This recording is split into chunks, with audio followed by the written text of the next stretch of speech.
Hello and welcome back to my floor. Today on Common Horror Movie Fan, we're going to be reviewing Pihu, and it's a Indian indie drama thriller that's available on Netflix to stream, and that's actually where I watched it. It's a long ride of a movie, and so for our non-spoiler review, this is where it's going to start.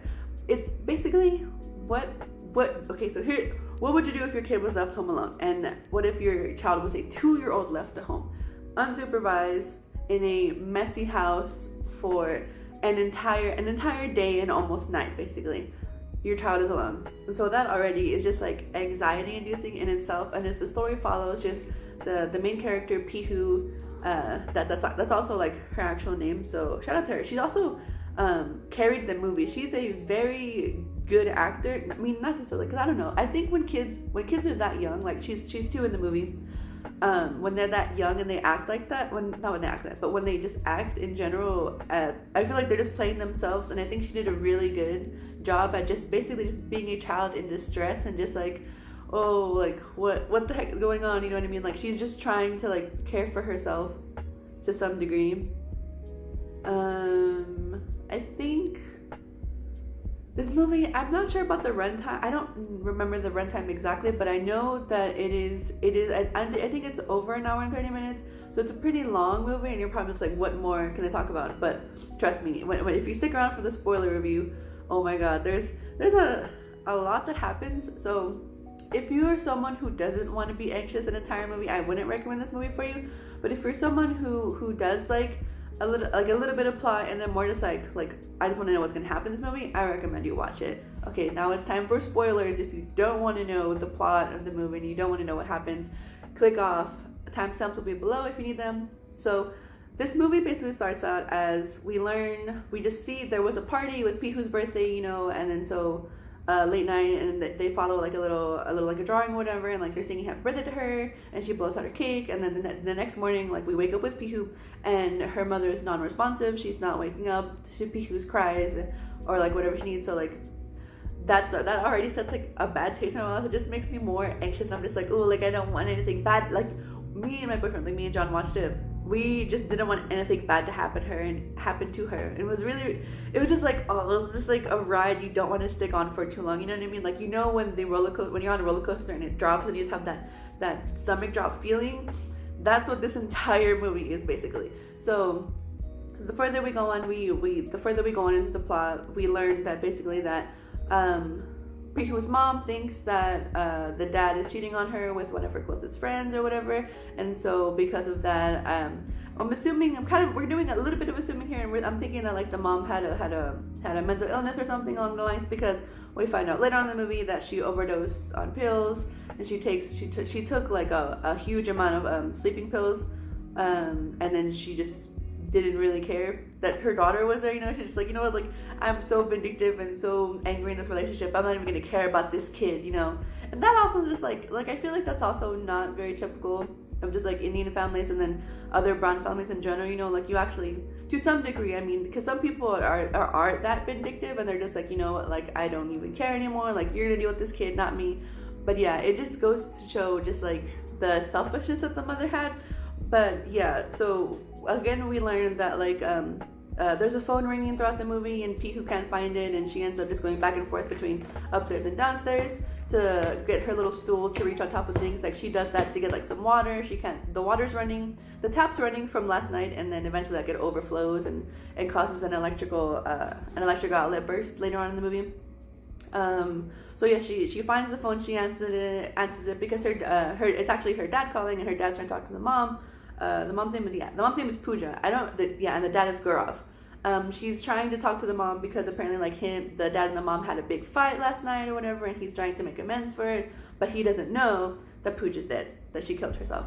And so he's just calling, and like Pihu's answering, and she's like, hey daddy, like what's up? And like he's on a day flight for his job, and he won't come back until nighttime, and so literally no one is checking on this child. And as far as it seems, like one of the neighbors like complains because later on she turns on the switch to use the microwave to heat up some bread, but she doesn't turn it off, and so eventually like there's like an electrical outlet flame burst, and like she cries about it, and then for some reason she goes into the refrigerator and just stays there for 2 minutes, and then like freaks out, and then she ends up breaking some bottles, like some sauce bottles, off of the top of the fridge, and then that's just like super scary. And so like she can't go in the kitchen anymore, so the kitchen's flooding, the microwave doesn't work, there's an electric outlet that's starting to smoke, and then bottles of glass have broken already.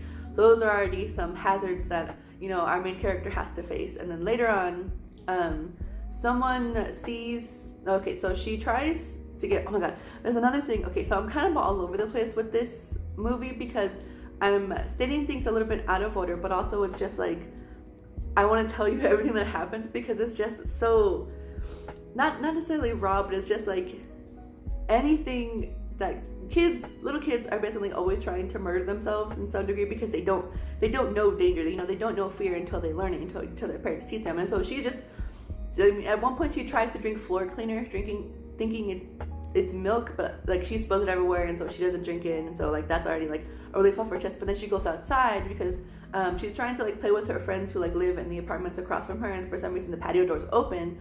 That's already a nightmare. And so like she ends up dropping her doll and then spilling some water or something, and then the neighbor below starts complaining. And the neighbor below, I don't know what her name is, but she's a bitch the entire time. Like she doesn't care about the child. She's complaining that, oh, like they were partying all night or whatever, and so like she's no help, even though she could have had some help.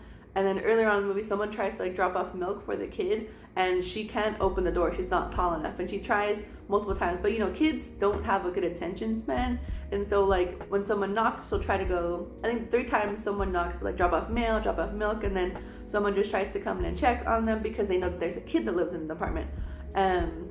She can't open the door, so like she can't answer it. You know, she's just a tiny little baby in this indie movie world. That's just like, it's just heartbreaking, honestly. And so she's climbing on top of like the patio gate basically, and one of the neighbors from the apartment across her is basically yelling at her like, oh, like, hey, get down, baby, like you're gonna be okay, like I'll get your doll, don't worry. And so eventually like the lady talks Pihu down, and then she just goes back into the building or whatever.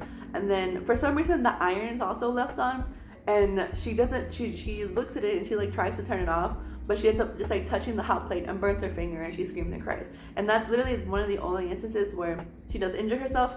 But eventually, like it gets later, like she takes a nap, she wakes up, she's eating jelly out of a jar. She checks in with her dad, but like she doesn't know how to charge her phone or whatever, so the phone's at 1% and it dies. So she no longer has contact with her dad. And then towards the later part of the movie, it's really upsetting. I guess so. We learned that the pills that the moms overdosed on are sleeping pills because Pihu she eats like 4 or 5 of them and just passes out. John and I thought she died, and I was literally about to cry because it's just like, you don't want anything bad to happen to her. And like when she burnt herself, we were just like, because we didn't, you know, you don't want to see a child injured. It's like just like that innate just like caring sense. You're just like, oh, like I really don't want to see anything bad happen to this child. And then eventually like we hear like flames are roaring because of the electrical burst and like hitting the water.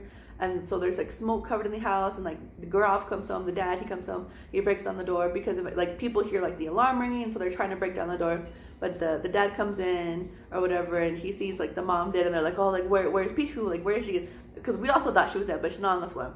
She's under the bed like playing or whatever with some house, and then she says a really weird line that like she's playing house or whatever, because I don't know if it's supposed to be like a greater metaphorical thing with like, oh, because like, you know, the mom's dead now because she believed that I was cheating on her or whatever, and now she only has the dad to take care of her, so like basically symbolizing like a broken family or something. But that's the movie summary. I mean, that's like the plot basically. That's everything that happens in the movie. I might be missing a couple small details, but that's what happens basically. And in terms of just like having a small cast in like one set, I think they did a really, really good job with just like the angles of everything and like the cast, because I mean it's really Pihu carrying the entire movie, and I think she did a really good job. I just wish they would have done more, or wish they would have had like a different plot rather than the mom killing herself. You know, I wish it just would have been something else, because I mean it's not necessarily a horror movie, it's a drama thriller, but there's not a lot of drama in it. You know, we're just carried by Pihu trying to take care of herself. You know, she also doesn't know that her mom's dead. She just thinks her mom's asleep. That's also very sad in itself. So in terms of ratings, we only have one person who dies, so for gore it's gonna be a 0 out of 10. You know, the mom, I mean the makeup that they did on the mom I mean, she looks dead. We don't really see her breathing through most of the shots, like with other really like low budget horror movies or low budget indie thrillers. Yeah, I wish they would have just done more with that expose. In terms of cinematography, I'm gonna give it an 8 out of 10 because the makeup's done well. They really like with the apartment, they made it really look like. But okay, so it should have been just like a party from last night. Like there would have been a little mess. But I feel like it seems like this house has been like lived in and not taken care of for like 3 or 4 days. There's like a pile of dishes everywhere. There's trash everywhere. There's a bunch of hazards for the kid. There's like rotten cake under the table or whatever. And there's just like piles of trash. And it's like, I don't think this is just from an overnight party. But yeah, I think they did really well with like set design and like Pihu carrying the movie. Cinematography, 8 out of 10. They did really good. Plot, yeah, and then gore, yeah. Everything's ranked. Should you watch this movie if you like horror movies? I'm gonna go ahead and say no. I don't think you should. If you just want to know what happens and if you want to know a little bit more about it, I would watch it. But I would definitely, you might like be on your phone a lot of it. It's not a typical horror movie. It's also not even in the horror category. But I like thrillers and I think they're fun. But there's not a lot of thrill. It's very just an anxiety-filled roller coaster. So if you want to see something like that, and if you want to actually see like how everything played out, and how they did it with such a small cast and a one set design, it was really good. So yeah, if you want to watch it, watch it. I'm not gonna be mad if you don't watch it. Thanks for sticking around with me. Have a great day.